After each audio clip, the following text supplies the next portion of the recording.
Hello and welcome to Algebra 2, Chapter 2.4, and today we're going to discuss writing equations of lines. So there's three formulas or forms that you need to know. You should already know these. The first one would be slope-intercept form, y equals mx plus b. Remember that m stands for your slope, b stands for your y-intercept, and x and y are your variables, so they will remain x and y. Second one, which we don't use nearly as often, is point slope form, but it definitely is useful.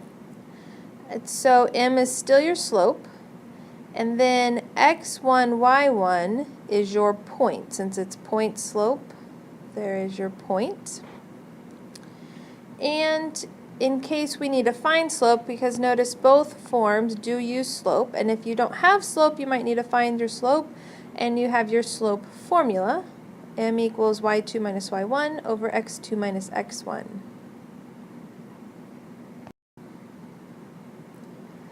We're going to look at several examples. We're going to start with one. Can we write the equation of a line that is graphed?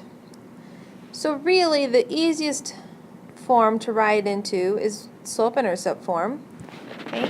And so to write in slope-intercept form, I need to be certain of my m and my b. And so if I look at the graph here, looks like it crosses the y-axis at -2. And if it doesn't cross exactly, then you would need to figure out a different form to write this in. But it looks like it crosses exactly at -2. And if I locate another point, let's say there, then I can count my slope, and it goes up 2 and over 1. So my slope would be 2 over 1, or just 2, x, and then my y-intercept was a -2, so -2. So you just need to have one of those.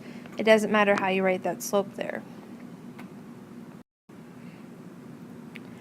So what if it's not graphed? Write the equation of a line that passes through -3, 4 and has a slope of 2/3. As is, this will go straight into point slope because I have a point and I have a slope. Ideally, though, you want things in slope-intercept. If I start, though, with point slope, I can rearrange it and put it into slope-intercept form. So from here, I'm going to do y minus, y1 is the y of my point, so there's 4 equals 2/3 times x minus -3. Okay. And minus and negative, we change that to addition. If you distribute, so y minus 4 equals 2/3 x plus 2. And then move the 4 over to the other side. So you have 2 steps between point slope and slope-intercept. There then is slope-intercept form. Because you really want it in slope-intercept form, it's the easiest to graph from slope-intercept form. Okay, the next thing we're going to do is we're going to write an equation that goes through this point that's perpendicular to this line. So I just stopped at A right there. Okay, perpendicular to this line. So we got to remember back, what does perpendicular mean? Perpendicular means that they are going to have opposite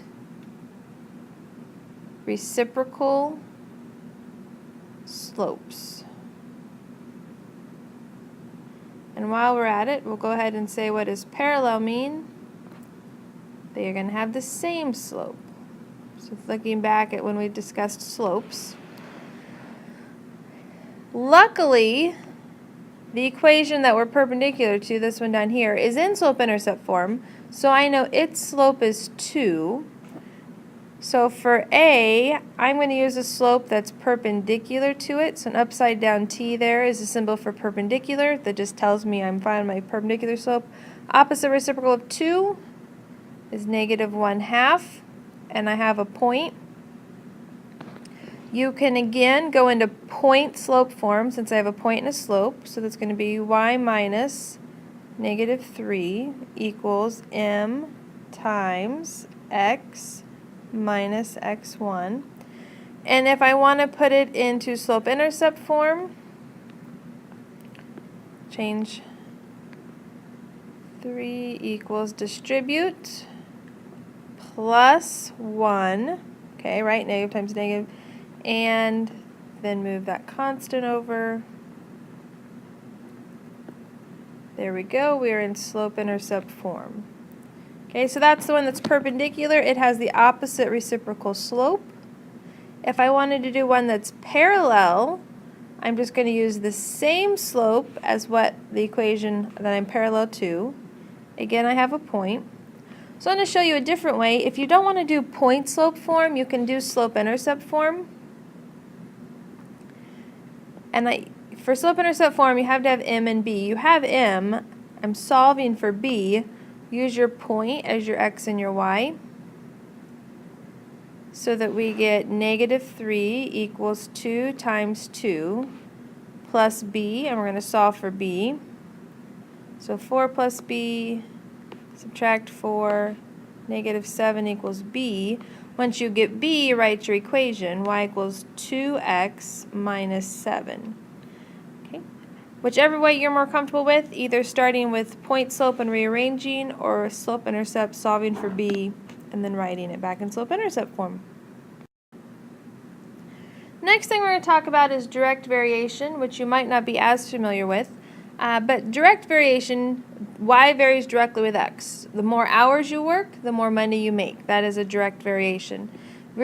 It takes the equation y equals kx, where k can't be 0, so then x would be, or y would be 0. And k is called your constant of variation. So if you're working, and let's say you make $9 an hour, there's your equation. So for a job, that constant of variation is just your pay per hour. When you graph these will always graph a straight line through the origin. They're through the origin because does it have a y-intercept part? Right? Y equals kx, y equals mx plus b. It really is slope-intercept form, where b is 0, k is your slope. So these will always go through the origin, and they are a straight line. What we're wanting to do is we're wanting to write and graph an equation relating x and y. So first of all, we have to make sure it tells us x and y vary directly, okay, which tells me I can use y equals kx. And y is 15 when x is 3. In order for me to graph this, I have to find k. So write an equation relating x and y. My equation has to have both x and y in it. I need to figure out what k is. So I'm going to use the two values it gives me. So 15 equals k times 3. If I divide both sides by 3, k equals 5. That is not an equation relating x and y. There's no x and y there. But y equals 5x is my equation relating x and y. So there's the write the equation to graph the equation.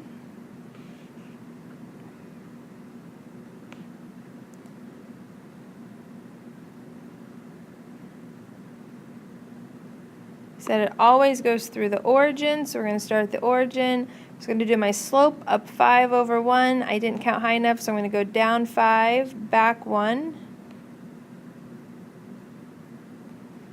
There is my graph. So it says find y when x is 9. You could technically go out to 9 on your graph and go up to the line. That's nowhere near on my graph. So find y when x is 9. Just make x be 9. Y would be 45. Alright, that's what I have for you today. We'll finish the rest in class. Let me know if you have any questions, and have a great day.